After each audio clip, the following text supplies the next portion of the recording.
जय श्री कृष्ण दोस्तों। क्या फेंग शुई के लोकप्रिय उत्पादों से सचमुच सुख समृद्धि होती है? क्या फेंग शुई अंधविश्वास है? क्या फेंग शुई अपना माल भारतीय बाजार में बेचने की चीन की एक साजिश है?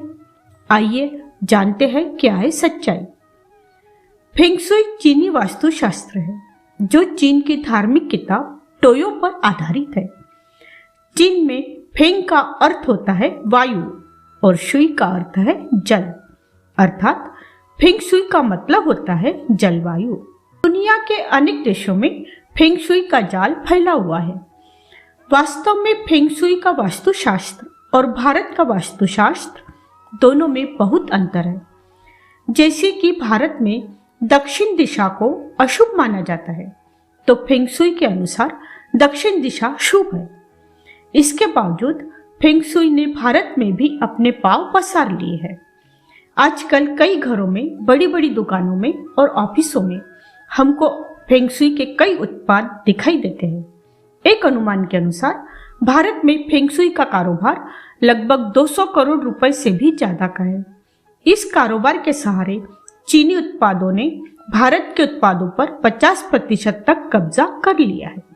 चीन में कितने लोकप्रिय है फेंग शुई उत्पाद? चीन में 1960 के दशक की सांस्कृतिक क्रांति की वजह से 1/3 से भी कम आबादी फेंग शुई में विश्वास करती है। खासकर शहरी चीनी युवा फेंग शुई में बहुत कम विश्वास करते हैं। कम्युनिज्म इन सब चीजों को अंधश्रद्धा मानता है, लेकिन करोड़ों फेंग शुई उत्पाद अन्य देशों में बेचता है। कुछ लोकप्रिय फेंग शुई उत्पाद। 1. लाफिंग बुद्धा। महात्मा बुद्ध के एक जापानी शिष्य थे होते। मान्यता है कि ज्ञान प्राप्त होने के बाद होते जोर जोर से हंसने लगे और तभी से उन्होंने लोगों को हंसाना और खुश देखना अपने जीवन का एकमात्र उद्देश्य बना लिया था। इसी वजह से जापानी और चीनी लोग उन्हें लाफिंग बुद्धा कहने लगे। जिस तरह भारत में कुबेर को धन का देवता माना जाता है, ठीक उसी तरह चीनी लाफिंग बुद्धा को धन का देवता मानते हैं। मान्यता है कि लाफिंग बुद्धा की मूर्ति घर में रखने से सकारात्मक ऊर्जा और गुड लक आता है। जरा सोचिए, क्या बुद्ध ने अपने किसी प्रवचन में यह बताया था कि मेरे शिष्य होते कि इस प्रकार की मूर्ति को अपने घर में रखो और मैं तुम्हें सौभाग्य और धन दूंगा? एक बेजान मोटे पेट वाले चाइनीज पुतले को हमने अपने घरों में स्थापित कर दिया। अब तो कई दुकानदार भी अपनी दुकान का शटर खोलकर सबसे पहले लाफिंग बुद्धा को नमस्कार करते हैं और कभी कभी तो अगरबत्ती भी लगाते हैं। क्या यही हमारी तरक्की है? आज कितने घरों में कुबेर की मूर्तियां हैं? जिस तरह कुबेर की मूर्ति घर में रखने से धन नहीं आता, ठीक उसी प्रकार लाफिंग बुद्धा की मूर्ति रखने से धन नहीं आ सकता। आग उगलने वाली चाइनीज छिपकली यानी ड्रैगन। मान्यता के अनुसार घर में ड्रैगन की मूर्ति लगाने से घर में किसी भी प्रकार की नकारात्मक ऊर्जा प्रवेश नहीं करती और रोगों से मुक्ति मिलती है। जरा सोचिए, क्या कोई भी भारतीय अपने घर में इतनी भयानक और आग उगलने वाली चाइनीज छिपकली यानी ड्रैगन को देखकर प्रसन्नता महसूस कर सकता है? यदि घर में ड्रैगन रखने मात्र से रोगों से मुक्ति मिल सकती, तो इतने डॉक्टर की जरूरत ही क्यों रहती?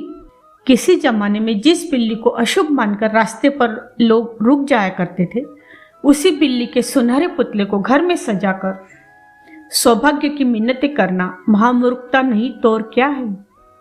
कछुआ। चीनी मान्यता के अनुसार कछुआ पानी में रखने से कर्ज से मुक्ति मिलती है।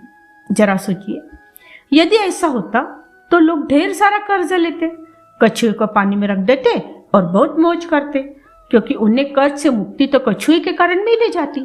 क्या बकवास है। सिक्के वाला 3 टांगों वाला मेंढक रखने से धन में वृद्धि होती है। मेंढक का चौथा पैर काटकर उसे 3 टांग वाला बनाकर शुभ मानना क्या सही है? क्या दुनिया का कोई भी मेंढक सिक्का खा सकता है? वैसे भी हम भारतीय तो किसी भी देवता की खंडित मूर्ति की पूजा नहीं करते, तो फिर 3 पैर वाले मेंढक को शुभ कैसे मान सकते हैं? वैसे यदि ऐसा होता तो मेहनत कर कमाई करने की क्या जरूरत रहती? क्या चीनी लोग खुद मेहनत न कर सिर्फ सिक्के वाला 3 टांगों वाला मेंढक घर में रखकर धन अर्जित करते हैं? 3 चाइनीज सिक्के जो लाल रिबन से बंधे होते हैं। फेंग शुई के मुताबिक रिबन का लाल रंग इन सिक्कों की ऊर्जा को सक्रिय कर देता है और इन सिक्कों से निकली यांग ऊर्जा आपके भाग्य को सक्रिय कर देती है। क्या चीन में गरीब लोग नहीं रहते? क्यों चीनी कम्युनिस्ट खुद हर नागरिक के बटुए में यह सिक्के रखवाकर अपनी गरीबी दूर नहीं कर लेते? हमारे देश के रुपयों से हम इन बेकार के चाइनीज सिक्के खरीदकर न सिर्फ अपना और अपने देश का पैसा हमारे शत्रु मुल्क को भेज रहे हैं, बल्कि अपने कमजोर और गिरे हुए आत्मविश्वास का भी परिचय दे रहे हैं। चीनी देवता फूक, लूक और साउ। जिस तरह ब्रह्मा, विष्णु और महेश हमारे त्रिदेव है, उसी तरह चीनी देवता है फूक, लूक और साउ। फूक को समृद्धि, लूक को यश, मान, प्रतिष्ठा और साउ को दीर्घायु का देवता कहा जाता है। क्या भारत में फैले 33 प्रकार के देवी देवताओं से हमारा मन भर गया कि अब इन चाइनीज देवताओं को भी घर में स्थापित किया जा रहा है? दोस्तों, जरा सोचिए कि किसी कम्युनिस्ट चीन के बूढ़े देवता की मूर्ति घर में रखने से हमारी आयु कैसे ज्यादा हो सकती है? हमें रोगों से मुक्ति कैसे मिल सकती है? हमारे घर में सुख समृद्धि कैसे आ सकती है? यदि ये सच होता तो आज बड़े बड़े वैज्ञानिकों और डॉक्टरों की जरूरत ही नहीं होती। वास्तव में चीन फेंग शुई का इस्तेमाल कर अपने उत्पाद दूसरे देशों में बेच रहा है। वो अपने उत्पादों की मार्केटिंग इंटरनेट पर मौजूद हजारों वेबसाइट के अलावा टीवी कार्यक्रमों, न्यूज़पेपर्स और पत्रिकाओं तक के माध्यम से करता है। चाइनीज उत्पादों का आक्रामक माल भारत सहित दुनिया के अलग अलग देशों में इस कदर बेचा जाता है कि दूसरों की मौलिक अर्थव्यवस्था तबाह हो जाती है। सस्ता होने से लोग इन उत्पादों को खरीदते हैं। हमारे कई कुम्हार, बढ़ई, लुहार, कर्मकार आदि 2 करोड़ से अधिक लोग बेकारी की शिकार हो रहे हैं। अब युद्ध पारंपरिक हथियारों से मैदानों पर नहीं होते। अब पूरी योजना से शत्रु के पास जाकर उसके दिमाग को अपने पक्ष में किया जाता है।